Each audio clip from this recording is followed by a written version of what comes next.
บ่แม่นเรื่องง่ายที่คนคนหนึ่งที่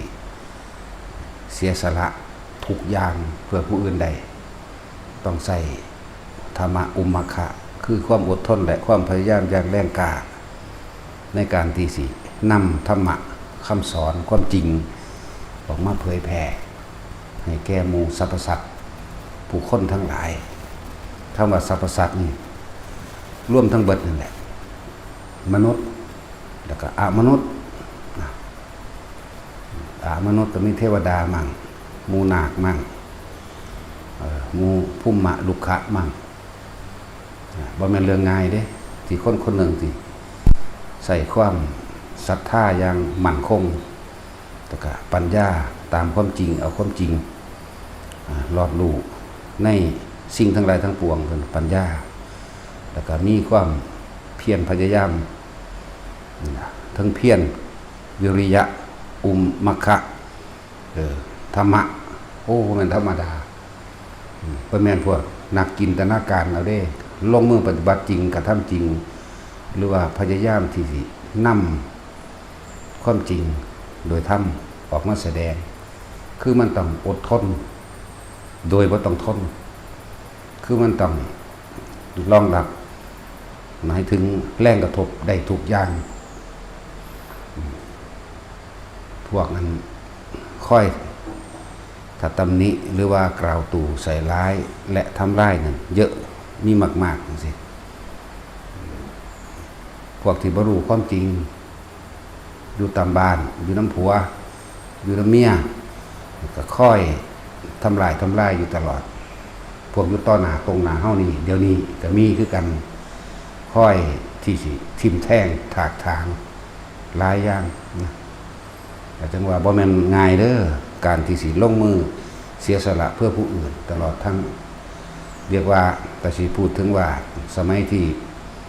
พระพุทธเจ้าเฮาตรัสรู้ใหม่ๆเมื่อพระองค์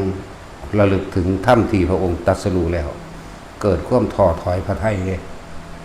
เมื่อยใจลงมาทันทีเลยโอ้ละเอียดละออขนาดนี้ก็สิไปแสดงให้ไผแล้วก็มัธยัสถ์คนควายน้อยสิเอาอยู่เฉพาะรำพังพระองค์เองบ่เอานั่นแหละจังหวะเสียเวลาจะถึง49 มื้อเด้ที่เพิ่นเข้าสู่นิโรธสมาบัติของเพิ่นเอง49 มื้อที่มีนาคใหญ่มุจลินไปแผ่พังพ่านกันแดดกันฝนต่างๆให้เมื่อพระองค์ตรัสรู้หันหน้าไปทางทิศตะวันออกเมื่อระลึกดึกถึงถ้ำแล้วโอ้อาศัยสัพพัญญูสยามผู้ย่างระลึกการตรัสรู้โดยพระองค์เองแล้วก็ระลึกด้วยความรอบคอบคือสัพพัญญูรู้สิ้นทั้งปวงต่อมากใส่สยามผู้อย่างหนึ่งซึ่งเป็นของพิเศษเกิดความท้อถอยบ่อยจากแสดงธรรมขนาดบรรลุแล้วสำเร็จแล้วเด่นแล้วเลิกคือบ่มีความคิดในการที่แสดงธรรมเลยถึงว่าเพิ่นเดินทางลงสู่ภาคใต้หมายถึงทิศใต้ว่าบ่แม่นภาคใต้เลยเดินทางเข้าไปสู่ทิศใต้หันหน้าไปทางทิศใต้เข้าสู่สมาบัติถึง49 มื้อเพิ่นบ่คิดว่าเพิ่นสิแสดงธรรมเลยเด้น่ะแล้วจังเอิ้นว่าโพธิปริวัติ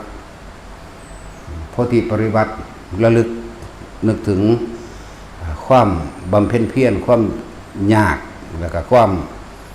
ละเอียดละออในยยธรรมคือความเป็นไปของธรรมทั้งหลายมันละเอียดเกินจนบ่จักแสดงเรียกโพธิปริวัติระลึกแล้วมัธยัสถ์เข้ามาหมายถึงบ่จักสั่งสอนเอิ้นว่าท้อพระทัยแหละบ่เอาแล้วนะแต่ว่านั้นเป็นธรรมส่วนของพระสัพพัญญูเป็นธรรมของพุทธภูมิมันก็ละเอียดเกินเพิ่นก็เลยบ่ค่อยระลึกถึงว่าหมู่สัตว์ทั้งหลายผู้มีธุรีในดวงตาน้อยยังมีอยู่เพราะว่า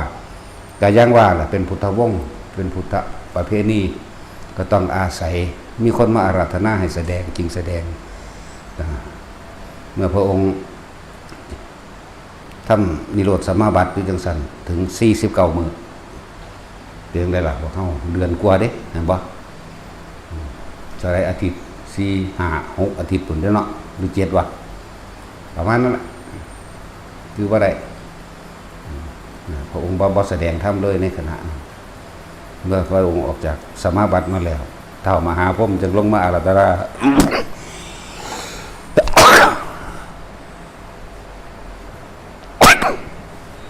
มหาพรหมจึงมาอาราธนาต่อจะก้าวถึงมหาพรหม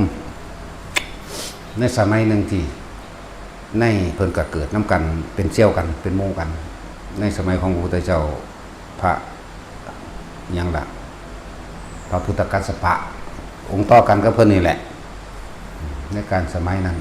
เป็นชื่อว่าในโชติบาลแต่เป็นคนเมาเหล้าเป็นคนเมาเหล้าแต่บ่แม่นว่าเป็นแอลกอฮอลิซึมดอกก็กินเหล้าเมาเหล้าเป็นธรรมดาน่ะตอนที่พระพุทธเจ้าเฮากัสสปะสมัยกำลังจะออกพินิศกรรมหมายถึงเดือนพุทธเจ้าองค์นี้เรียกว่าย่างเอาเดินเอาเด้อยากบ่ล่ะเขาเอิ้นหยังก็ลืมชื่อแล้วทรัพย์ราชาทรัพย์เอิ้นวางใดตาจุ้ยย่างเอาฮะทรงพระดำเนินบ่เดินดำหน้ากำลังจะทรงพระดำนาทรงพระดำเนินย่างเอาตัวในอดีตชาติของเพิ่นก็บ่ได้ถวายเครื่องอำนวยความสะดวกจากบ่ล่ะมันมีผลทุกอย่างมีเหตุมาเด้จึงมีผลแบบนั้นบ่ได้ถวายเครื่องอำนวยความสะดวกเกี่ยวกับยานพาหนะเพิ่นเลยต้องทรงพระดำเนินทรงพระย่างเอาย่างเอาพอดีนายโชติบาลนี่เมาเหล้ามาตาปาพอดีมาสวนกันในระหว่างทางเลยถามว่าท่านสิเดินทางไปทางใดเด้พระโพธิกัสสปะเรียกว่าเฮาสิทำการออกสู่การพินิศกรรมเพื่อตรัสรู้แห่งสัมมาสัมโพธิญาณหรือเลี้ยวเบิ่งหน้าเมาแหน่จักหน่อยเฮ้ยสัมโพธิสัมมาทิญาณมีมางทางใดเด้นั่นแหละโทษอันนี้แหละเสียให้พระพุทธเจ้าเฮาบำเพ็ญเพียรนานถึง6 ปีส่วนพระพุทธกัสสปะก็เข้าไปสู่ป่าแล้วก็แค่14 มื้อบรรลุสัพพัญญูนะหลังจากนั้นมากก็เท่าภกาพราหมณ์บ่ทันได้ว่าภกาพรหมเรียกว่าพราหมณ์ผู้มีนามว่าภกานี่ก็ไปฟังธรรมพระพุทธเจ้าให้ถึงพุทธเจ้ากัสสปะเด้เกิดความลึกซึ้งถือเอาเฉพาะพระรัตนตรัยในความถือเอานั่นแหละในความเชื่อในความปฏิบัติตามก็จนบวชแล้วก็เป็นผู้ชำนาญในชาติเป็นผู้ทรงชาติเจริญชาติขับชาติออกชาติแต่ว่าก็ไปเกิดอยู่ในสันพรหมนั่นแหละอยู่ในพรหมชั้นที่3บ่บรรลุหยังเพราะว่า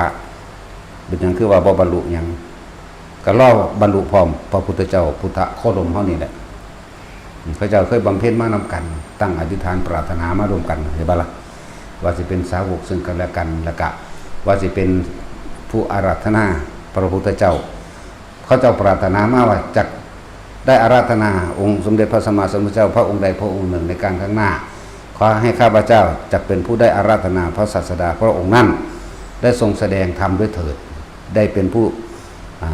ให้แสงสว่างกับหมู่สัตว์ทั้งหลายด้วยเถิดมันได้ฆ่าก็อย่าว่าฆ่าด้วยนะไม่ได้ฆ่ายุงสัน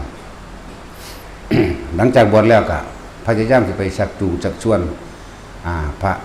พุทธเจ้าเฮาคือตอนนั้นกับโพธิสัตว์นั่นแหละพยายามชักจูงชักชวนหลายอย่างในกุศโลบายจนถึงที่สุดก็เข้าไปบวชได้แต่ว่าล่ะเมื่อเข้าไปบวชได้ก็คนมันมีของเก่าอยู่แล้วเนาะพุทธเจ้าพุทธกัสสปะแสดงธรรมใดๆก็สั่งเพิ่นก็รู้ตามไปเรื่อยๆอย่างว่าล่ะแต่เพิ่นก็บ่ได้สามารถที่จะบรรลุเป็นอรหันต์ได้เพราะว่ามันก็ค่าของเพิ่นคือกันก็เลยเรียนเอาพุทธวจนะทั้งเบิดโดยพระโอษฐ์ของพุทธเจ้าแล้วก็ทำให้ศาสนาของพระพุทธเจ้ากัสสปะเจริญรุ่งเรืองในศาสนานั้นบ่ล่ะส่วนเท่ามหาพรหมก็ตะกี้ก็ว่าให้ไม่เป็นมหาพรหมเนาะเรียกว่าภกาพราหมณ์สมัยนั้นคือว่าพราหมณ์ภกาเหมือนบ่นั่นแหละ หลังจากตายไปแล้วจังเกิดเป็นพรหมจากว่าล่ะเป็นพรหมชั้น3กันนี่แหละก็มารอพระโคดมนี่แหละนั่นแหละ นี่ก้าวย้อนหลังในโพธิปริวัติชื่อว่าโพธิปริวัติพระพุทธองค์เพิ่นท้อถอยพระทัยนะชื่อนี้ก็บ่มีผู้ใดให้นามมาหรอกเฮาให้เอาเองจากว่าล่ะเฮาให้เอาเองอันนี้เรียบเรียงรวบร่วงเลิศเบื่อหน่ายแล้วก็ท้อถอยพระทัยในการแสดงธรรมตั้งออกจากนิโรธสมาบัติมาแล้วท้าวปากาพรหมบัดเป็นท้าวปากาพรหมแล้วได้บัดก็เลยระลึกนึกถึงก็เลยมาหูอันนึงว่าพระศาสดาพระองค์นี้เนี่ยเป็นผู้มีการค้นขวายน้อยแล้วจะหนีตัดช่องน้อยเฉพาะพระองค์ไม่ทรงสั่งสอนแสดงธรรม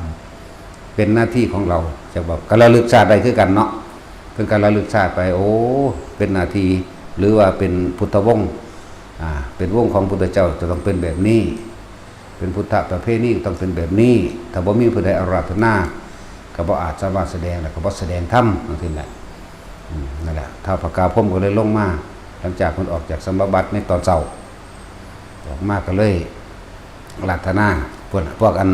ซุมื้อนี้จักเอามาพรหมมาจโรกาเทวาธิปติปฏิภาห้ายะอันล่ะพรหมเพิ่นอาราธนาขอพระพุทธเจ้าแสดงธรรมเด้แต่ว่าภิกษุซุมื้อนี้เอามาอาราธนาเทวดาว่าเนาะแล้วก็บ่ถูกต้องพร้อมคนทั้งหลายอาราธนาคืออยู่แต่เอาพระมาอาราธนาบ่ถูกเด้อแต่ก็เป็นที่นิยมเขาเฮ็ดไปแล้วล่ะคือว่านั่นแหละเขาเฮ็ดด้วยความบ่รู้เขาเนาะแล้วก็แต่งเป็นกาบก่อนพรหมมาจโลกาเทวาอีหยังบ่เหลวแต่หิแมงสิมาบ่มาได้กูนี่ บ่เงิดอยู่แล้วแหละจังซั่น นี่พูดถึงท้าวความหลังเรียกว่าโพธิปริวัติพระศาสดาทรงเป็นผู้มีการขนขวายน้อยเพิ่นเห็นความละเอียดละออลึกซึ้งในยยะธรรมทั้งปวงแต่ว่าเพิ่นกันไประลึกเอาเฉพาะธรรมที่ตรัสรู้เป็นสัพพัญญูได้สันบ่ได้ยากเมื่อท้าวมหาพรหมมาแสดงมาอาราธนาให้แล้วจังคอยระลึกย้อนทวนขึ้นหลังให้มาธรรมอ่อนๆใช่ป่ะมันมาธรรมเบื้องต้นที่ว่าหมู่สัตว์ทั้งหลายผู้มีดวงธุรีในดวงตาน้อยยังมีอยู่ขอพระองค์โปรดสงเคราะห์หมู่สัตว์โลกด้วยเถิดก็ใช่ว่าธรรมที่พระองค์ตรัสรู้นั้นในยยะทั้งหลายเหล่านั้นบ่มีผู้ใดอาจสามารถรู้ได้พระองค์นอกจากสัพพัญญูโพธิสัตว์เหมือนกันกับพระองค์เท่านั้นแต่ว่าธรรมที่อาจสามารถที่จะทำให้หมู่สรรพสัตว์ทั้งหลายได้ตรัสรู้โดยอริยสัจสี่นั้นมีอยู่นั่นแหละเพิ่นก็เลยระลึกใหม่หลังจากพรหมอาราธนาแล้วพระองค์ก็เปลี่ยนใจใหม่อยู่หรอกก็เลยระลึกนึกถึงธรรมทั้งหลายระลึกนึกถึงธรรมธรรมอันเป็นของสัพพัญญูนี่บ่อาจสามารถที่เป็นเฉพาะโพธิสัตว์เท่านั้นจึงจะอาจสามารถได้แต่ว่าธรรมอันหมู่สรรพสัตว์ทั้งหลายพึงที่จะตรัสรู้ตามรู้ตามเห็นตามบรรลุตามได้น่ะมีอยู่เพราะแต่เพิ่นได้จังซั่นน่ะเพิ่นก็จังคิดได้ก็เลยระลึกหาอชิตดาบทก็ตายไปแล้วผู้เป็นปุโรหิตเก่าของพ่อของปู่เพิ่นพุ่นระลึกถึงอาราธดาบทไปเกิดที่รูปภพได้อรูปภพไปแล้วบ่อาจสามารถที่สิโปรดยังได้เลยระลึกถึงปัญจวัคคีย์ทั้ง5ปัญจวัคคีย์ทั้ง5อยู่ไสนอก็เลยฮู้วายุปาอิสิปตนะมะฤคทายวันนั่นแหละเมื่อพระองค์ทึกได้ก็เลยลุกขึ้นแล้วพระองค์เดินทางไปทางทิศเหนือตรัสรู้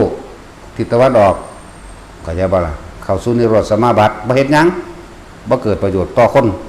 แต่เกิดประโยชน์ต่อพระองค์เองดับสนิทกันบ่ล่ะแล้วก็เดินทางไปทางทิศเหนือทำให้คำสั่งสอนพระพุทธเจ้าเจริญและรุ่งเรืองดุจดังแสงสว่างแห่งพระอาทิตย์ส่องกระจายไปทั่วโลกธาตุนั่นแหละบอกเรื่องโพธิปริวัติมันเมื่อยมันล้ามันหลายอย่างเบิ่นเฮามาเทียบใส่คือพวกเฮานี่บ่ได้เสียเสียกับเพิ่นดอกแต่ว่าขนาดนั้นมันยังบ่ธรรมดาว่ะ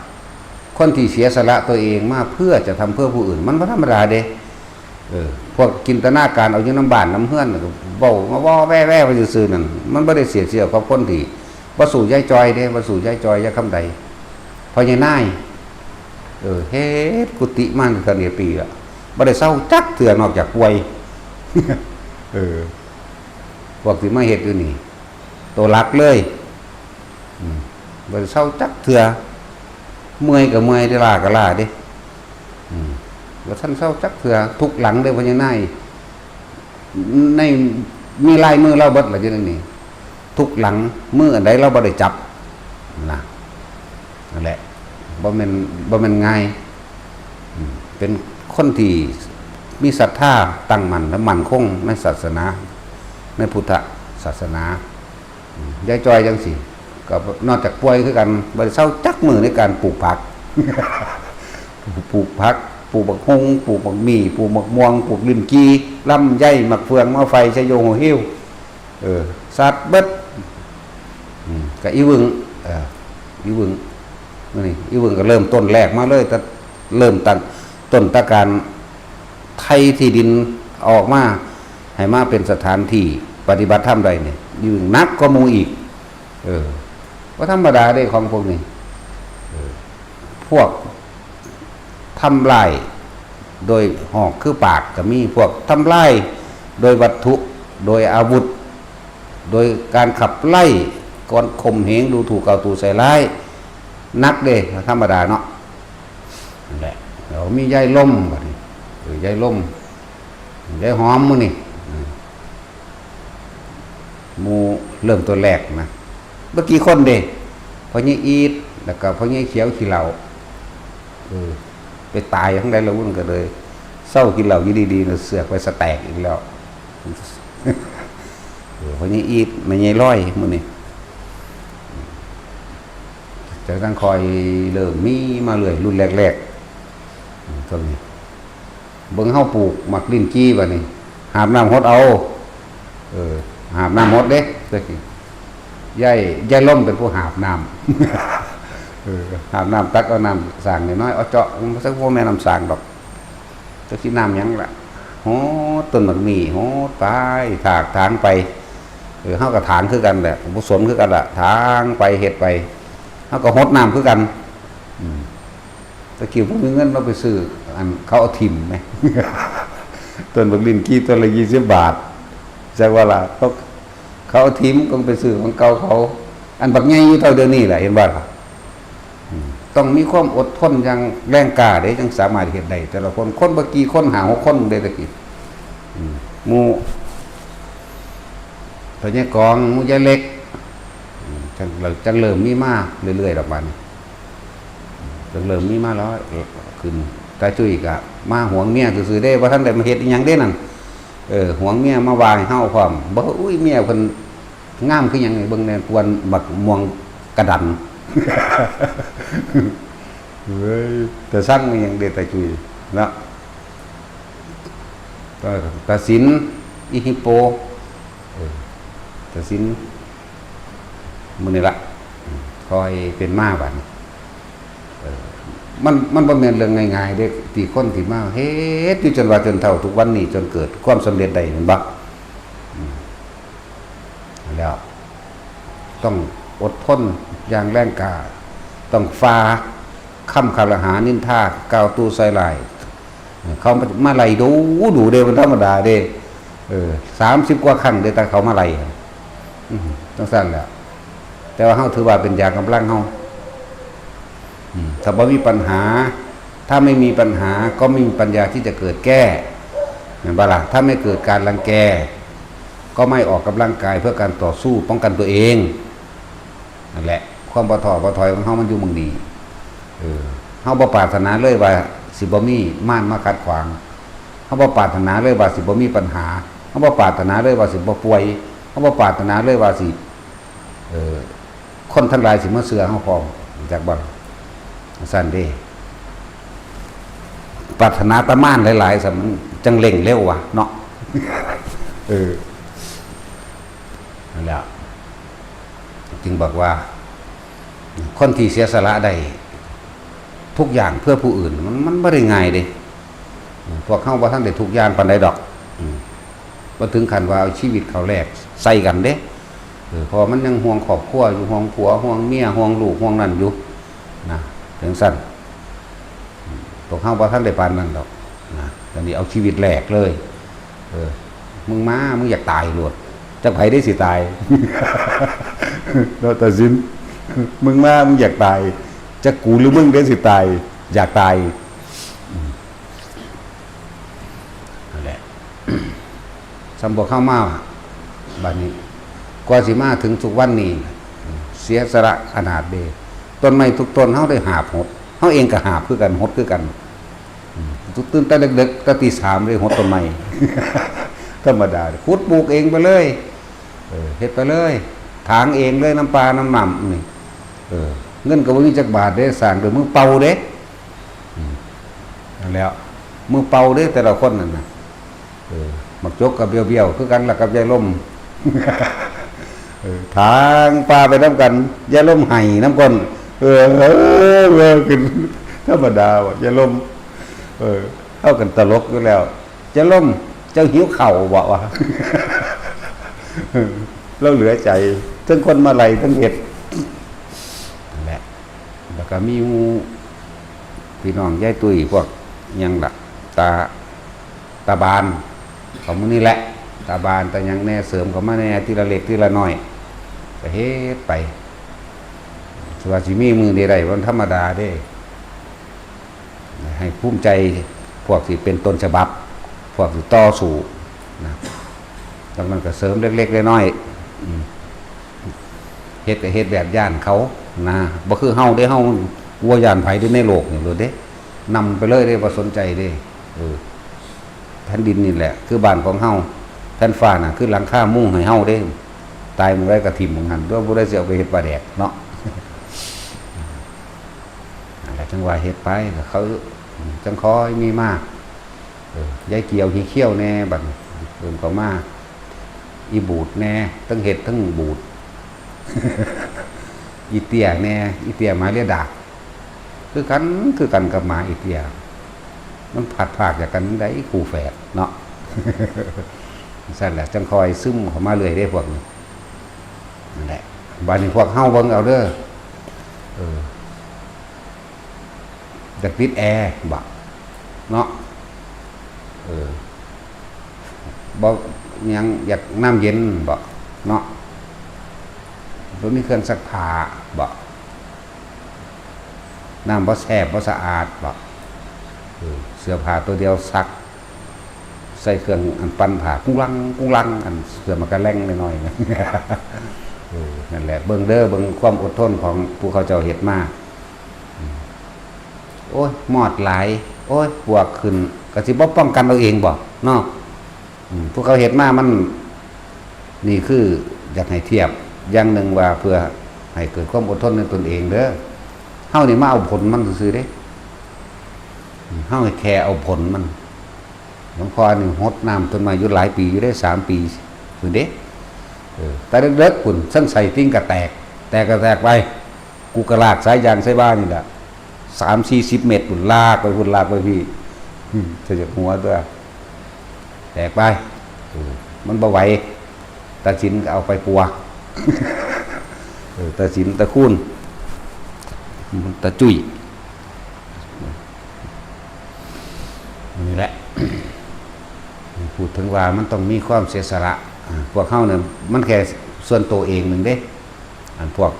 มาปฏิบัติธรรมเด้อเฮาเสียสละแค่เพื่อสิของสิ้นกิเลสเฉพาะตัวเองหนึ่งของบางอย่างที่มันลำบากที่จริงว่าลำบากเลยเขามาคิดเบิ่งคักๆเด้อเนาะกุฏิห้องน้ำหรือยังกะครบบัดทุกอย่างเลยครบแล้วนะขาดแต่เน็ตบ่ครบเห็นปะใหญ่ๆดูหลายมันบ่มีเน็ตมันสั่นแหละที่ใหญ่เพราะว่ามันบ่มีเน็ตเนาะนั่นแหละบางคนก็หลายเรื่องมีปัญหาหลายเขาก็ยังให้โอกาสด้วยว่าธรรมดานะการให้โอกาสธรรมดาหมู่อื่นเขาจะไล่หนีเราเด้เนาะเพราะเป็นแบบนี้เด้อันหลักของเฮาจึงว่าเบ้อจังไรหนีบ่มีแนวให้หลัก บักโจกซื้อมา250หน่วยจักอยู่ไสยังพอ50ระบุมีดก็เป็นร้อยจักเอามือเฮือนไฟมันก็พวกไก่นี่แหละเอาบ่พวกไก่ก็บ่เอาไปดอกหรือก็บ่แน่คือกันใส่รถพัดลมจังซี่พัดลมของวัดถวายไว้40ตัวเอ้ากุดหลังนี่มีคนเข้าไปอยู่เบิกพัดลมมันมีอยู่ทุกหลังอยู่แล้วมันไปทางใดเนาะน่ะแปลกประหลาดบ่ล่ะเนาะหลายอย่างตะกี้เฮาสิมีพัดลมมาทางใดเฮาก็อยู่ของเฮาอยู่ใดอยู่ได้ล่ะเนาะแล้วไฟก็บ่มีเด้อธรรมดาบ่นั่นแล้วไฟก็บ่มีหยังก็มีเป็นปีพุ่นเด้แท็กซี่เป็นปีพุ่นเด้แบบสบายๆให้พูดถึงความอดความทนความเพียรความพยายามของเพิ่นแล้วพวกเฮานั่นก็ให้อดให้ทนนำแน่นะบ่แม่นอาหารบ่ถูกปากตะกี้เฮ็ดว่าเฮ็ดหยังกินจักอยู่ว่าหาหน่อไม้กับเห็ดน้ำมื้อนี้แล้วลวกสู้กันกินอีบึงมันก็เที่ยวเมื่อจังซี่ครับพัดเข้ามาบ่ได้กินดอกกูพุ่นเฮ็ดรถล่มสะอยู่ตัวทีบเข้าพัดกับกองสะอัญญะอยู่ข้างทางห้าร้อยมือมันเหลือหน่อยมันตอมเอามาหอดยำตะขี้หินกวาบว่าสิได้กินของหวานแน่เนาะตาสินบ่ได้สแตกตาสินกันเลยเป็นฟ้าขี่รถมาเด้แม่มึงนี่สั่นนั่นเห็นว่าบ่ได้สแตกรถเฮากาเห็นว่าก็ได้เห็นเมียเพิ่นฟังพูดเลยรถกับรถติดๆดับๆไว้อายถึกอายฝนแน่ก็ดับรถนั่นแหละเบิ่งภูเขาเพียรพยายามสิเกิดสถานที่ปฏิบัติธรรมจึงบอกว่ามันบ่มีอย่างนี้คุณค่าเท่ากับการเสียสละตัวเองเพื่อให้ผู้อื่นได้รู้ธรรมการที่ให้ผู้อื่นได้รู้ธรรมก็คือการสร้างสถานปฏิบัติธรรมนั่นแหละต้องสร้างแผ่นดินขึ้นมาก่อนเด้ให้แผ่นดินหรือที่อยู่อาศัยขึ้นชื่อว่าได้ทุกอย่างให้ทุกอย่างได้นั่นแหละพูดถึงความเพียรความพยายามของเขาเจ้าเด้ออันใดเขาเห็นว่าถือใจก็จมให้เขาไปเบ้าพื้นเขาว่ากูเงิดหลายเนาะโอ้ความนั่นความนี่หาเรื่องใส่ให้เขาเอาใจเจ้าของเองนะมีมาตลอดเรื่องก้าวตู่ใส่ร้ายใส่ความอย่างมาสารพัดเด้หางคนกับว่าสิซอยบ่ซอยจักสลึงดอกบ่ทิ่มกันเซินมีแต่ปากเนาะบ่ทิ่มเลยสันทิ่มคือเก่าดีบ่ดีใส่ลายเขาพร้อมตัวนั่นแหละสิธรรมดาบ่มันมีปนอยู่ในนี่ล่ะเห็นเขาบาดนี้มันสำเร็จมาแล้วเห็นเขาว่าได้ดีในความคิดเจ้าของมันบ่แม่นทั้งเม็ดเด้อลำบากกว่าเก่าอีกเนาะเพราะว่าต้องดูแลคนหลายสิเฮ็ดให้ถูกใจบ่ทุกคนก็ถูกใจบ่ได้ทางคนว่าขายที่ได้แล้วกูบ่ทิ่มมึงดอกยิ้มอีเบิ่งมีจัดเบิดทั้งของทั้ง2ทั้ง3ทีละปากนั่นแหละคนบ่มีสัจจะมันก็เป็นจังซั่นแหละอยากว่าล่ะจังซั่นของแท้ได้เว้าอยู่ดีอยากว่าได้เว้าความจริงได้บ่ได้เว้าใส่ไผเด้เนาะบ่ได้เป็นอะไรกับผู้นั้นแหละนั่นนะหลายอย่างดอกนี่คือเขาเรียกว่าเขามีความอดทนเขามีความเพียรพยายามเขาเสียสละเพื่อผู้อื่นได้นะเสียสละเพื่อผู้อื่นได้คืออย่างอีหวึงมันเอาใบหน้ามันมาแหลกอันนี้ออกมานี่ว่าธรรมดาเด้พี่น้องก็เหยียบย่ำทำลายเด้ว่าธรรมดาเด้พี่น้องท้องเดียวกันก็พ่อกับแม่มันนั่นแหละหมู่พวกก็เหยียบย่ำคือกันเด้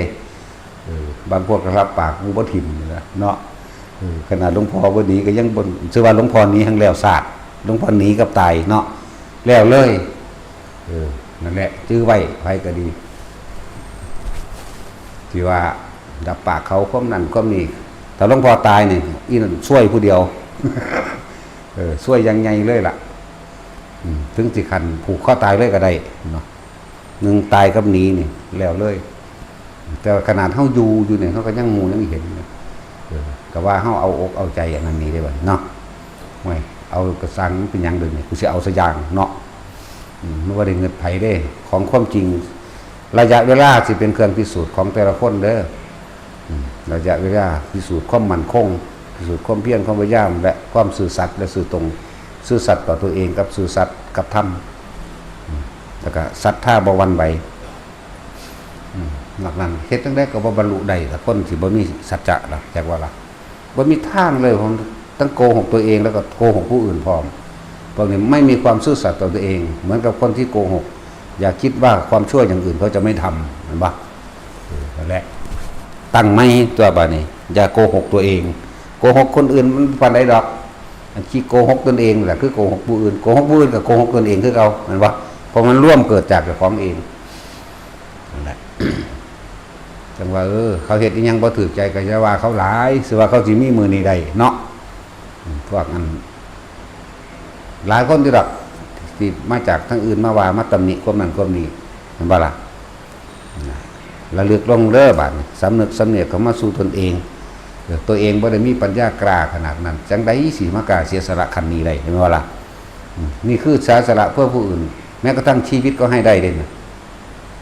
ชีวิตก็ให้โดยเด่นนั่นน่ะแต่ว่าเฮาตายหรือว่าเป็นพวกตายนำคือกันเด้เนาะต้องบอกสัจจะเป็นบารมีอย่างยิ่งเด้อสัจจะกับตัวเองนี่แหละเพราะมันสัจจะอันอื่น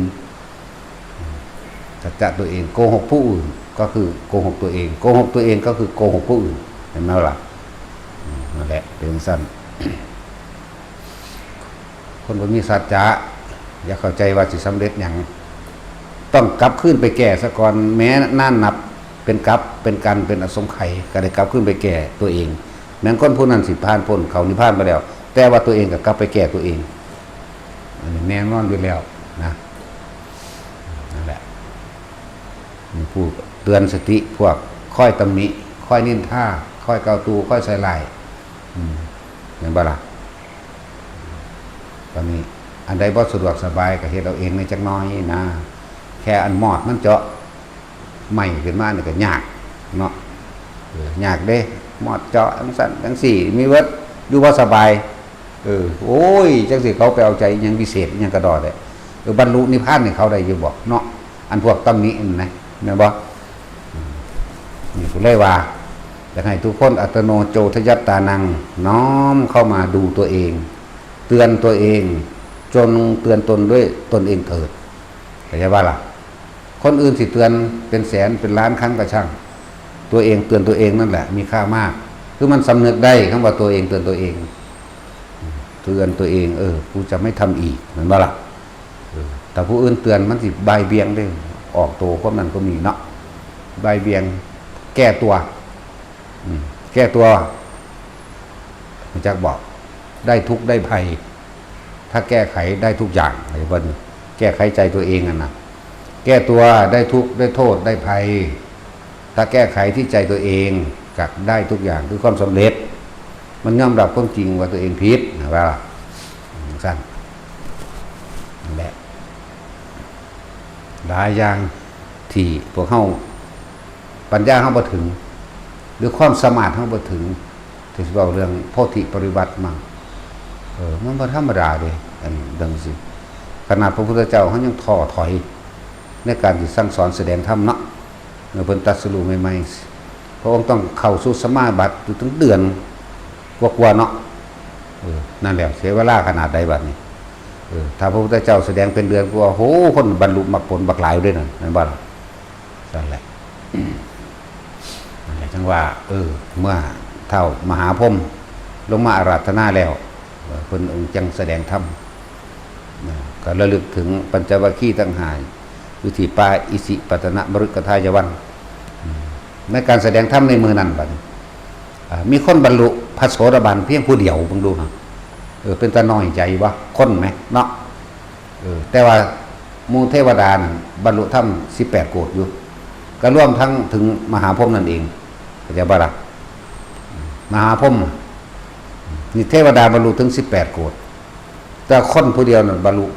พระโสดาบันจังอันพายากโกณฑัญญะสมัยการขาดนึงโอ้ล่ะจักบ่ไกลบ่ น่าจะเป็นพระพุทธเจ้านมทัตสีพายากโกณฑัญญะกับผู้น้องสุปทะภริยะจบผู้สุดท้ายอ้ายกับน้องนี่ผู้อ้ายนี่ทำหน้า เอาข้าวเมาหรือเอาน้ำนมเขาไปเฮ็ดเป็นข้าวมัทุปายาตถวายพุทธเจ้าแล้วก็ขอให้ข้าพเจ้าได้ตรัสรู้ธรรมอริยสัจก่อนหมู่ในพุทธศาสนาของพุทธเจ้าองค์ใดองค์หนึ่งส่วนผู้น้องสุปทะแล้วเขาขึ้นแล้วก้อนดอกยังเชื่อไปถวายนี่ความเป็นมาของอ้ายกับน้องนี่ในสายพูนสมัยนี้ก็บ่เป็นอ้ายกับน้องแล้วเพราะการกระทำมันต่างกันกรรมเกี่ยวกันคอยขยายออกไม่คอยห่างออกก็เลยเกิดกลายว่าเป็นอ้ายกับน้องแต่ความจริงเขาจะเป็นพี่กับน้องกันมาตะเกาตะปูนล่ะ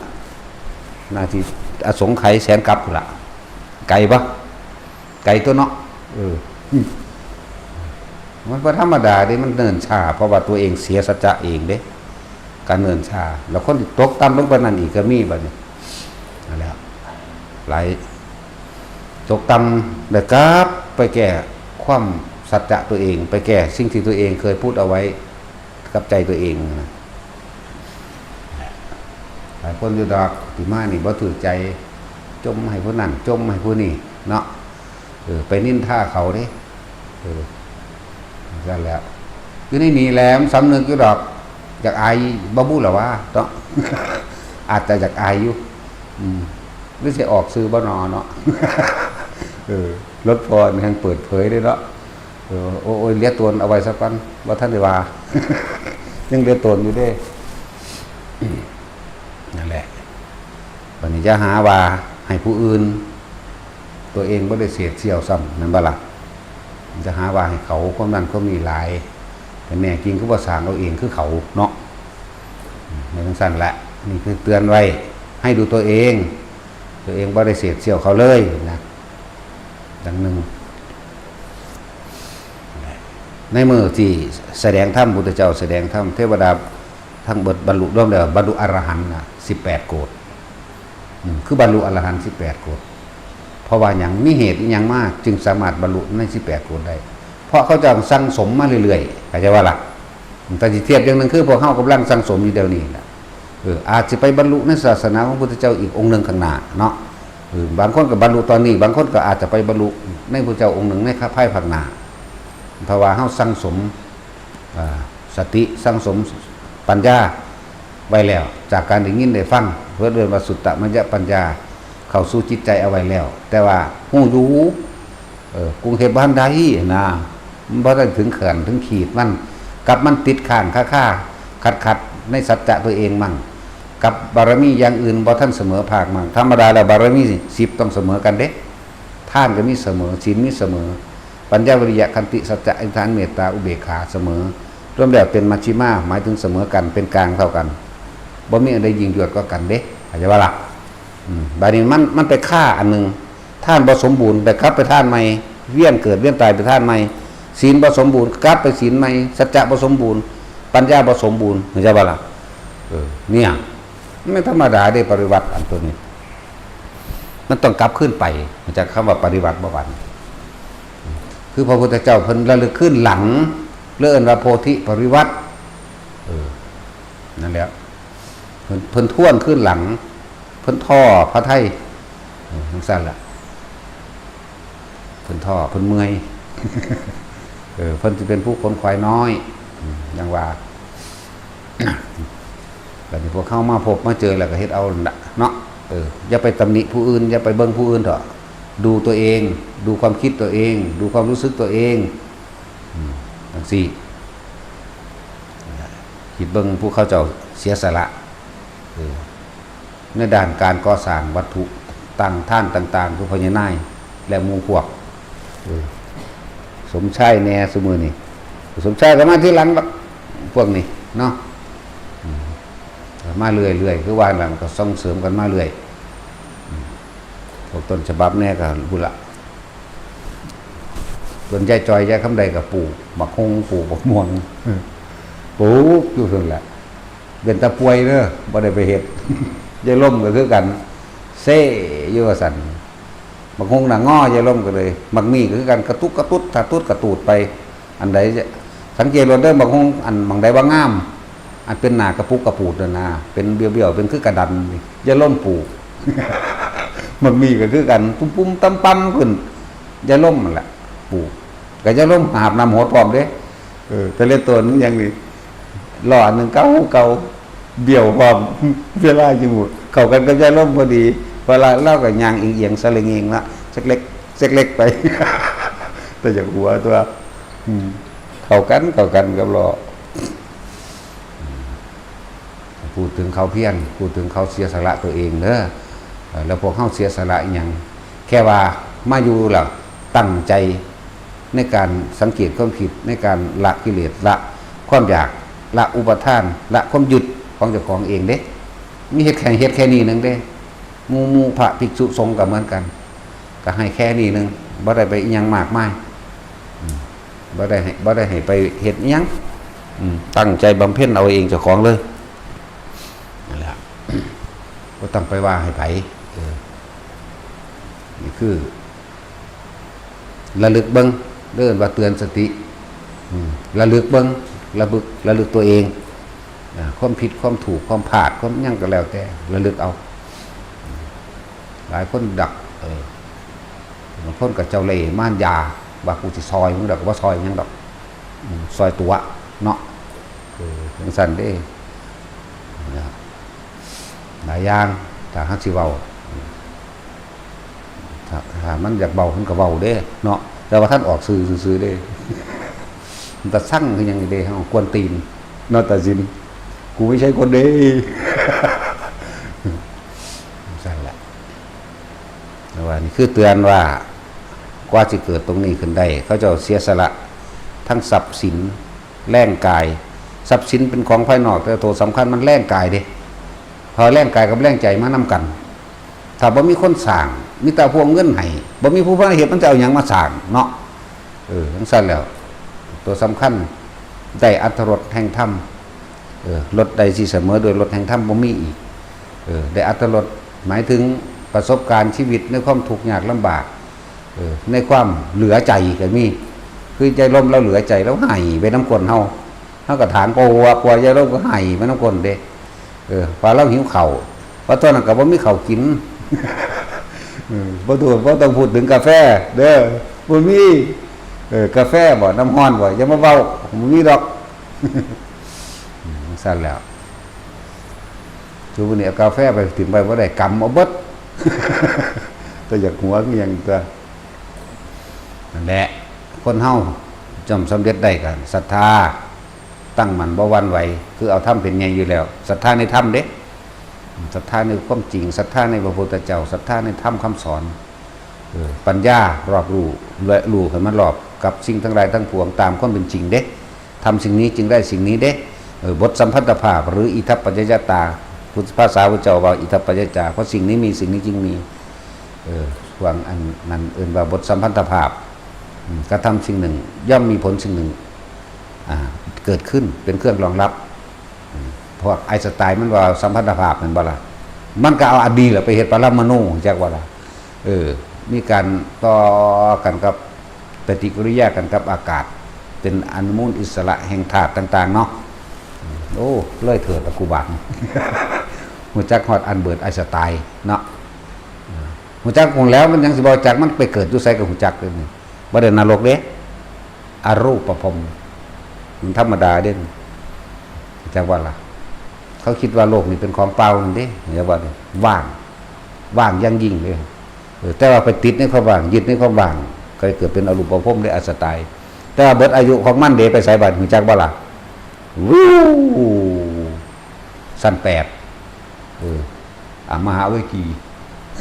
ฮู้จักว่าล่ะลองไปสอนแม่ตอนนี้มันบ่ได้สนใจเด้อายุยืนเด้เป็นอสงไขยมันเด้หลายอสงไขยพร้อมแต่ว่ามันก็เบิดอายุของมันก็ล่วงลางนั่นล่ะเมื่อเข้าสู่สุดสูงสุดแห่งโลกกับต่ำสุดของโลกเหมือนกันนั่งบ่ทันได้อยู่เหนือโลกเด้นั่นแหละแต่ละคนก็จะว่าจะความลำบากเด้อบาดนี้เขานักกว่านั้นอีกแต่หลวงพ่อก็ยังหาบน้ำมันหดทำไมเนาะต่อมาก็ยังมีอย่างตักกันได้แนวสูบน้ำตักน้ำบาดาลด้วยหันเนี่ยแต่จินคิดว่า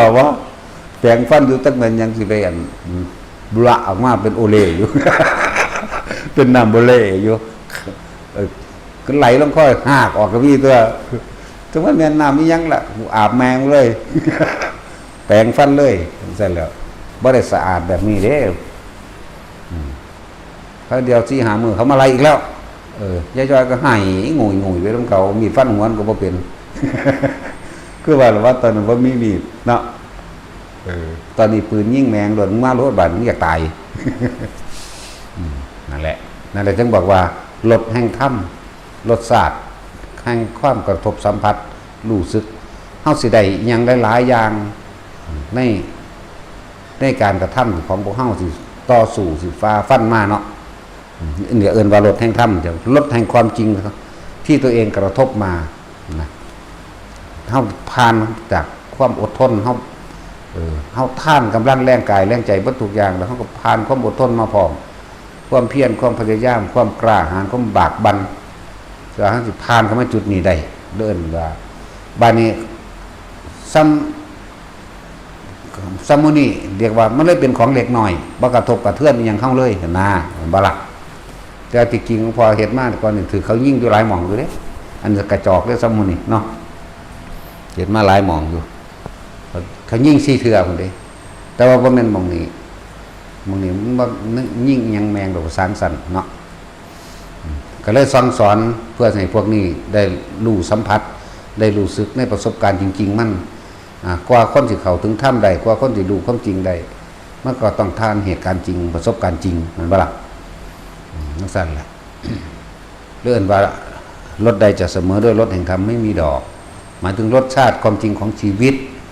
ที่ตัวเองแลกเพื่อให้เกิดความสำเร็จเหมือนสั้นบัดนี้ผู้คือจังยายลมเราบ่สะทกสะท้านได้บัดนี้เนาะยายจอยมื้อนั้นพอยายนายมื้อนี้พอยายนายเราบอกมาฟังธรรมดอกแต่ประสบการณ์เราทั้งเป็นธรรมเองตัดสินอิฮิโปมื้อนี้ล่ะหลายๆคนตั้งแต่กี้โอ้ยขนาดที่มาฟังธรรมตัดสินเป็นผู้ไปหับเนาะ ย่านคนเห็นไหมหมูปลงแม้มึงปันบอกของกูเป็นของตำนั่นวะธรรมะนี่บาเป็นของตำท่านที่จะเป็นของเปิดเผยอาจหารแก้วกล้าล่าเรื่องโอ้เขาที่เห็นเขาจะว่าโอ้ยมุบมันเฝ้าหมูได้จนหัวตำกันเป็นสั้นจ้ะนั่นแหละหลายอย่างที่เขาด้อยค่าตัวเองเด้ธรรมะเป็นธรรมชาติมันว่างอยู่ของมันต่างสันแต่ว่าคนบอกเขาไปเดินตามเองเนาะคนยานคนเฮาจังบ่ยาน แต่ว่าพระเฮ็ดซื่อๆเด้ความจริงแล้วบ่ได้ยานหยังเด้แต่พอพวกนี้ต้องอาศัยการคัดเกลาเพราะว่าท่านมีประสบการณ์ให้มันคอยกระทบกระทั่งไปเรื่อยกระทบกระทั่งไปเรื่อยเรื่อยเข้าคนเฮาถ้าถือบ่ถือรังแกข่มเหงก็บ่ต่อสู้เด้นั่นบ่ถ้าบ่มีปัญหากับบ่มีปัญญาเด้ก็เลยต้องให้พวกนี้ซะก่อนเฮ็ดไปมันแหละจำไว้ซะบัดนี้คนทั้งโลกส่วนมากปัญญาซ้ำปัญญาต่ำตัณหาหยาบเห็นแก่ตัวนะบ่มันเห็นแก่ตัวทั้งนั้น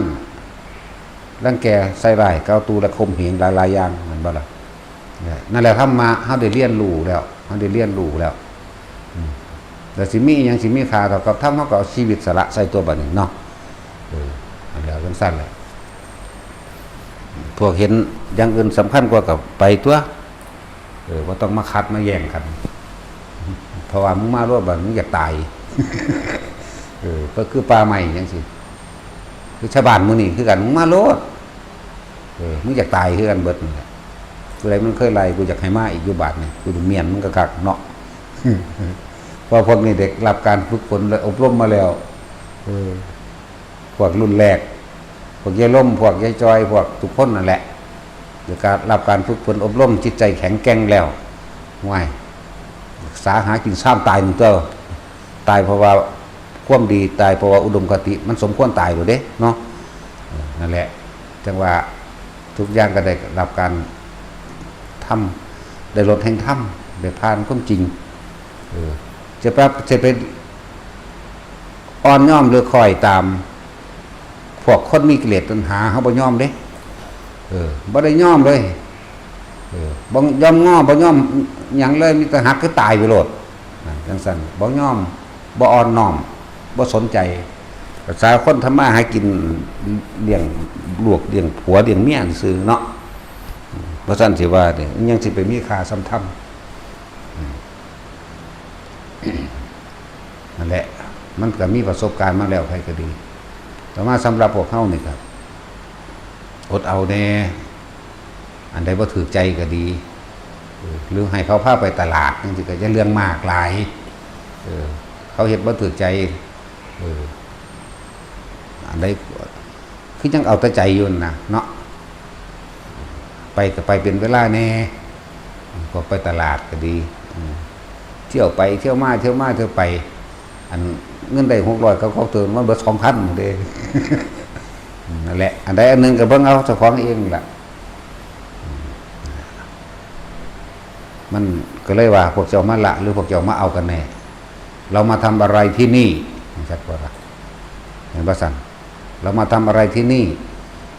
เฮามาคัดเกลาตัวเองเฮามาละตัวเองบ่หรือจังได๋เรามาเพิ่มความเห็นแก่ตัวบ่หรือว่าจะลดความเห็นแก่ตัวเนาะอันใดมันก็แก๊กๆพอเฮ็ดเอาได้ก็เฮ็ดเอาแน่พอสร้างเขานั่นน่ะ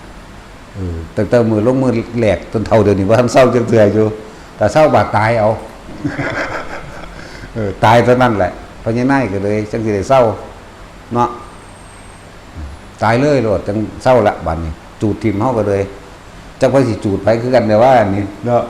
ผมก็บ่ได้ญาติจังเม็ดเด้อันเรื่องตายนี่มีแต่อยากตายเท่านั้นเด้บ่แม่นเรื่องธรรมดาเด้อคนสิเสียสละเพื่อผู้อื่นใดแต่พวกเฮาเสียสละอยู่บ่หรือเอาแต่ใจแล้วบ่เถิดจะไปด่าเขาบ่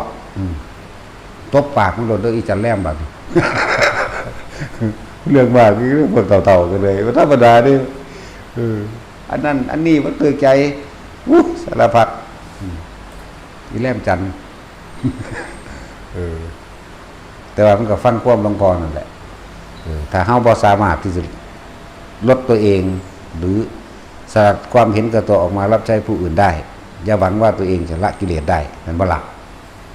แต่ว่าบางอย่างก็ตบปากโลดซั่นแหละคนเฮามันคุณค่าของมนุษย์นั่นมันบ่ได้อยู่ที่อายุหลายเด้อยู่ที่คุณธรรมพี่เด้คุณคือสร้างประโยชน์ต่อผู้อื่นได้ตามความเป็นจริงเรื่องคุณธรรมแต่ยังเห็นแก่ตัวคือเท่ากับเท่าตัวดาพ่อตายแล้วล่ะจันแล้วนี่ก็เอิ้นว่าโพธิปริวัติเพิ่นท้อแท้เพิ่นเบื่อหน่ายเพิ่นบ่อยากเทศหมายถึงพระพุทธเจ้านะเอากลับมาเรื่องนั้นเพิ่นแสดงธรรมจักรกับปวัตตสูตรหมู่เทพเทวดาบรรลุธรรมทั้งหมด18โกฏเป็นอรหันต์อนาคามีสกิทาคาและโสดานับประมาณบ่ได้เดี๋ยวว่าล่ะล้วนแล้วแต่เคยสั่งสมกองบุญกองกุศลมารวมกันนั่นแหละจากพระพุทธเจ้าแต่ละองค์บางชาติสมัยที่เพิ่นเสวยชาติเป็นโพธิสัตว์บางชาติเพิ่นก็ไปเกิดเป็นสัตว์เพิ่นเกิดเป็นจ่าฝูงเป็นสิงโตเป็นเสือเป็นหมาเป็นนกพิราบเป็นทุกนกเป็นเหยี่ยวเป็นเต่าเป็นงัวเป็นควายเป็นเบิดเด้โคนั่นทวิสารเป็นงัวเข้าใจว่าล่ะสารพัดเด้นั่นแหละเคยเกี่ยวกันมาที่พระพุทธเจ้าว่าคนที่บ่มีวาสนาหมายถึงการกระทำกรรมร่วมกันในทางที่มันเป็นบุญเป็นกุศลพระพุทธเจ้าเฮาก็บ่อาจสามารถสิโปรดได้อย่างว่ามันเป็นสายไผสายมันเนาะว่าง่ายๆสายไผสายมันเพราะว่าเคยทำบุญมารวมกันก็จังฟังพร้อมกันเด้ถ้าบ่เคยรวมกันเราจังได้ก็สร้างบ่ถูกต้องบ่ดีก็ตามแต่กูบ่ลงให้จักว่าล่ะบงเบงก็ลงให้คือเก่าถ้ามันเคยทำมานำกันเนาะซั่นล่ะจากในมือนั้นในมือเทวดาบรรลุโสดาบันกันนับประมาณบ่ได้อย่างสาตายคือราติยักษ์กับหิมวตายักษ์ที่คุยกัน ต่อมาผู้ยิ่งผู้บรรลุพระโสดาบันก็คือนางการีโสนกุติกนะเข้าใจว่าล่ะเพราะว่าหยังเล่าหูยินเสียงอันยักคุยกันเทวดาคุยกันบนหลังคาแล้วก็น้อมโสดเธอที่จะฟังแล้วก็เอียงหูฟังตั้งใจแล้วก็บรรลุโสดาบันได้พอดีกันเลยครับลูกก็ออกพร้อมแล้วจะมาออกลูกได้เราอยู่เมืองอุเชนีเหมือนเด้แต่ว่าสิมาออกกรุงราชคฤห์อยู่เด้สิมาออกลูกอยู่พี่เล่าไปได้ผัวไก่จักไว้ยังไปได้ผัวไก่พวดเนาะแต่สินจะเอาไก่บ้านนั่นก็ว่าเอาสั่นแล้วนี่คือผู้ยิ่งผู้บรรลุโสดาบันในมือนั่นที่มันมีในบันทึกพร้อมจักว่าล่ะไปตามเบิ่งเอาในพระไตรปิฎกนะเขาก็บ่ขาดเคลื่อนจากไตรปิฎกดอกยังก็เลยแต่บ่ขาดเคลื่อนแต่ว่าแหวกออกเลยก็แหวกไปเลยจังซั่นจังว่าเป็นเฮาที่ว่าเฮามาอยู่นี่เรามาอะไรที่นี่เรามาทำอะไรที่นี่เรามาเพิ่มอัตตาตัวตนหรือเรามาละอัตตาตัวตนเด้อันยังก็รอแค่แลนี่กะอดเอาแน่ทนเอาแน่ละบางวังพัดร่ม2 โตงเด้เนาะจังซี่เห็นบ่บ่จักเนาะบ่เห็นเนาะกูมีวงกล้องวงจรปิดเด้มีหยังละชีวิตนี่ภาษาเกิดมาหากินซ้ำตายสะออนหิแมงยังกระดอกกระเดียเถอะเนาะเข้าใจบ่ล่ะนี่เวลามันสูญมากจักว่าเอาคำว่าตายนี่แหละมาคมตัวเองไว้เด้อมันจังสิใจเย็นลงเดี๋ยวกับกรรมทั้งหลายที่เฮากระทำไว้ว่าบุญบ่ว่าบาปเด้ตกแก่ตนเบิดทำกุศลจะบ่ดีกว่าบ่อันใดที่มันเป็นประโยชน์โดยสาธารณกุศลก็เฮ็ดอันนั้นเลยฮู้อยู่ว่ามันคูณเป็น10 เท่าเข้าใจว่าล่ะ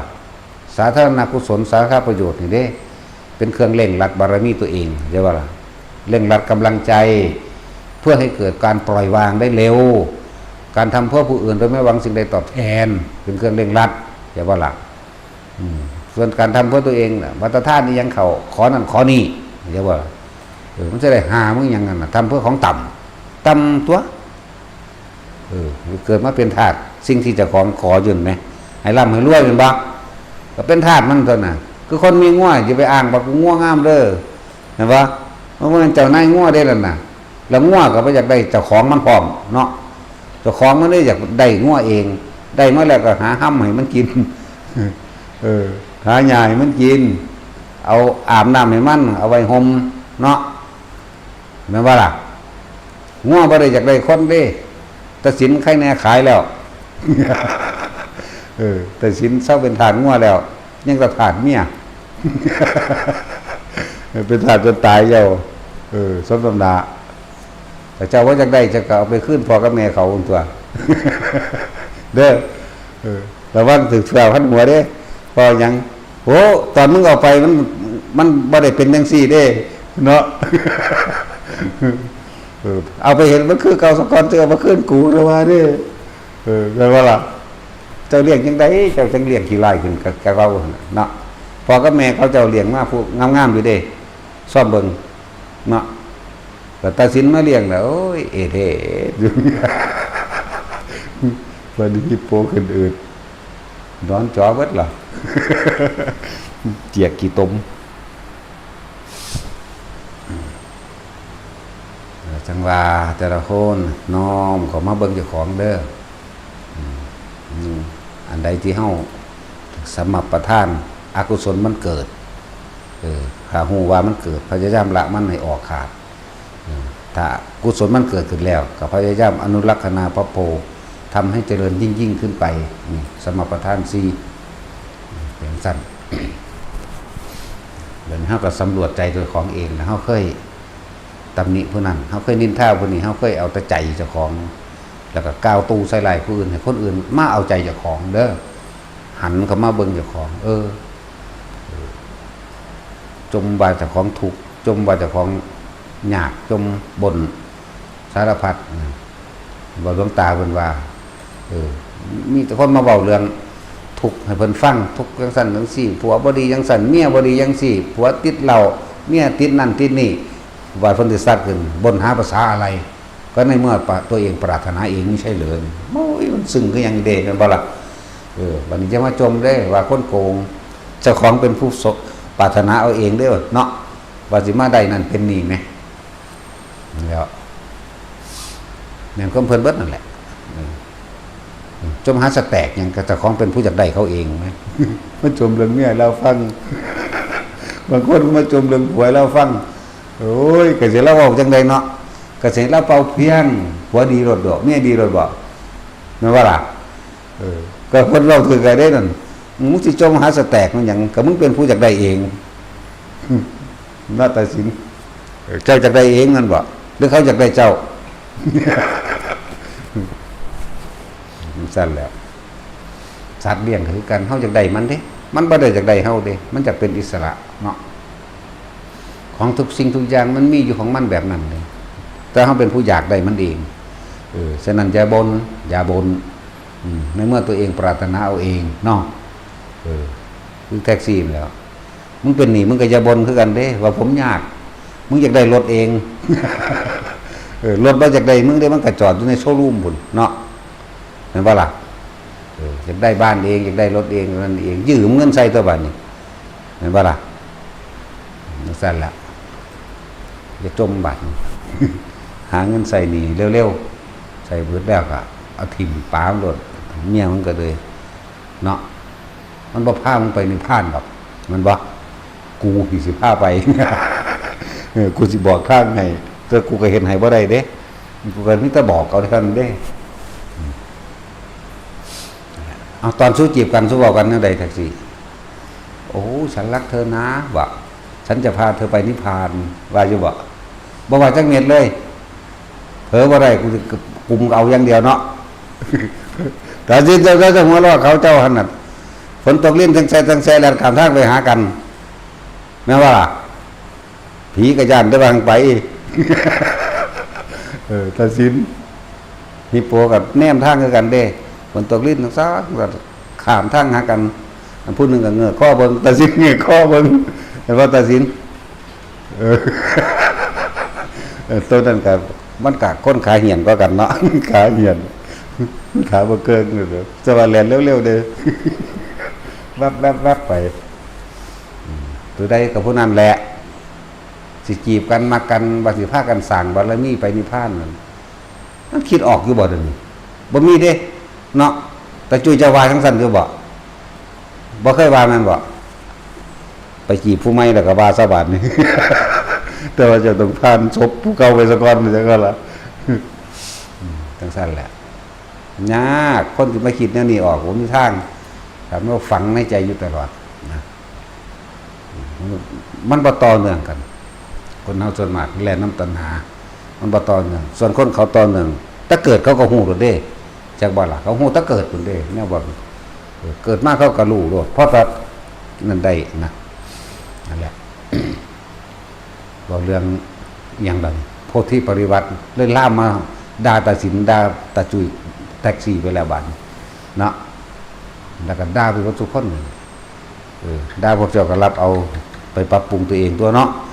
ผู้ได้บอกพวกเจ้าปรารถนามาเองจังซั่นแหละเบิ่งเด้อเบิ่งความคิดเจ้าของให้ท่านเบิ่งความรู้สึกเจ้าของให้ดีเฮายังยินดีเฮายังพอใจในสิ่งใดพอใจทางโลกแต่พอใจทางกุศลก็ยังว่ามันสิขึ้นไปได้สูงอยู่เนาะยินดีพอใจได้ทำเพื่อผู้อื่นโดยไม่หวังสิ่งใดตอบแทนทุกกรณีใดๆยินดีที่เราได้ให้ทานกับบุคคลผู้อื่นยินดีที่เราไม่ทำร้ายเบียดเบียนให้ผู้ใดผู้หนึ่งเสียชีวิตและทรัพย์สินตลอดทั้งคนและสัตว์หมายถึงศีลยินดีในศีลยินดีในการได้รู้เท่าทันความคิดของตัวเองคือการเนกขมะข่มจิตข่มใจออกจากอกุศลได้เหลือไว้เฉพาะสิ่งที่มันเป็นกุศลยินดีในการรู้แจ้งเห็นจริงตามความจริงโดยปัญญาในสิ่งทั้งหลายทั้งปวงรู้ความจริงได้ยอมรับความจริงได้ถึงสิถอนบ่ได้ก็สร้างแต่ก็เป็นความยินดียินดีว่าโลกนี้เป็นอนิจจังยินดีว่าเป็นทุกข์ยินดีว่าเป็นอนัตตาสิยินดีหมายถึงรู้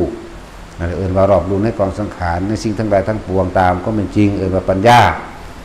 จับเกาะไว้ท่านศีลเนกขมะปัญญาวิริยะยินดีในความเพียรที่ตัวเองเพียรพยายามที่จะละอกุศลมั่งจะว่าละอกุศลที่เกิดขึ้นแล้วเนี่ยเพียรพยายามที่จะละเมื่อกุศลเกิดขึ้นแล้วเพียรพยายามที่จะทำให้เจริญยิ่งขึ้นไปอนุรักษณาพระโพโคตรภูพยูปรโตอภยูปรโตนี่คอยสูงขึ้นไปเองดอกจากว่าละมันจะคอยขึ้นไปเรื่อยๆขันติยินดีในความอดทนแต่ของต่ออารมณ์ต่างๆที่เข้ามากระทบกระทั่งถึงมันสิบ่ขาดมันวูบนิดนึงแต่กะบ่ต้องปฏิฆะคือว่าจะอาฆาตบาดหมางโมโหมันมีแล้วล่ะโมโหนั่นเนาะเหมือนบ่ได้ดังใจมันก็วาบใส่ในจังน้อยนั่นแหละแต่ว่าบ่ปฏิฆะอาฆาตเด้ขันติสัจจะยินดีในที่เราไม่เคยโกหกตัวเองเมื่อไม่โกหกตัวเองก็ไม่โกหกคนอื่นด้วยนั่นแล้วเฮาก็ทำตามที่เฮานึกไว้เฮาก็ทำตามที่เป็นความจริงที่เฮาสร้างมาสินะว่าสัจจะแล้วก็ยินดีในความจริงของโลกุตระสัจจะโลกุยะสัจจะรู้รอบกับไปเบิดในสัจจะทั้งหลายเลยกระทั่งสัจจะในการบทความจริงสัตว์เกิดความจริงสัตว์บ่เกิดนะสัตว์ว่าสัจจะสัจจะมันเป็นของอย่างยิ่งเลยว่าธรรมดาเด้มันมีอีกอยู่เด้มันรวมอยู่ในบารมี6อันเป็นของอย่างยิ่งของโพธิจริยานี่เป็นโพธิจริยาบ่แม่นจะปฏิวัติแต่ว่าบ่ดามันมีอีกไปหน่วยนึงเด้ธรรมดาบ่แต่ญาติของเพิ่นก็โสรศาสตร์16คนเด้ญาติของตัวไปก็แค่8สมาบัติเพิ่นก็42แสนกว่าสมาบัติของพวกเฮาเด้8เนาะดีบ่ดีบ่ทันได้จักอันเห็นว่าล่ะตัดสินได้เท่าใดแล้วสมาบัติเจ้าเนาะได้ตะขัดตันบัตรแต่พุนหูสั่นแล้วตาค้อนได้จักสมาบัติแล้วตาค้อนครับเมียเดี๋ยวได้อีกกึ่งฟึ่งเฮ็ดอันยังเฮ็ดอันขวดน้ำเพิงแตกแล้วอีห่านก็เลยโอ้ยขมูขี่ไล่เท่าใดแล้วมึงเฮ็ดเนาะลกส้นล่อนอยากขมูผีเสื้อสมุทรสุดสาครขี่มานิดมังก่อนหนีจากมันซะหน้าเนาะตาซิมเขาก็บอกก็เลยบัดนั้นพญาพิเภกยักษ์ษาหรือได้ทั้งสั่นละมันสกลกส้นเลือดหนึ่งมันเบิ่งเอียงเนาะสั่นละหลายอย่างก็ดอกที่พวกเขาบ่เข้าใจที่พวกเขาบ่รู้แต่ว่าก็บ่เป็นอุปนิสัยของที่รู้ได้เอาเฉพาะรู้ได้รู้ความคิดตัวเองในขณะที่กำลังจะคิดเมื่อคิดแล้วเกิดอารมณ์ความรู้สึกพอใจและไม่พอใจในโลกอย่างบัดพอใจในกองการกิเลสพอใจในตัณหาตัวของพอใจในอุปทานของเจ้าของเองเกิดเบิดต้องรีบละให้ท่านโดยการอาศัยลมหายใจนั่นแหละผู้ใดอยู่กับลมหายใจได้ผู้ใดกับความรู้สึกตัวได้ผู้นั้นก็พ้นธนาบอกง่ายๆบอกหน่อยๆซ้ำนิดหนึ่งได้ว่าจะไปอย่างหลายได้อยู่กับลมได้มันก็บ่คิดถึงอย่างอยู่กับความรู้สึกณจุดเดียวณจุดหนึ่งโพธิธรรมเพิ่นว่าจุดหนึ่งตรงกลางระหว่างหน้าผากนั่นแหละทำความรู้สึกจุดหนึ่งตรงกลางระหว่างหน้าผากแล้วก็รู้ความเคลื่อนไหวและความเปลี่ยนไปของสิ่งทั้งหลายทั้งปวงและสรรพสิ่งทั้งหลายจะโผล่ออกมาเองก็จะว่าล่ะเรียกว่าเซนส์อันนี้ความรู้สึกที่ไม่ใช่ความรู้สึกจะบลักที่มันเลื่อยเข้าไปอีกนะโอ้จะบอกอย่างสำนักเอาสบายทาน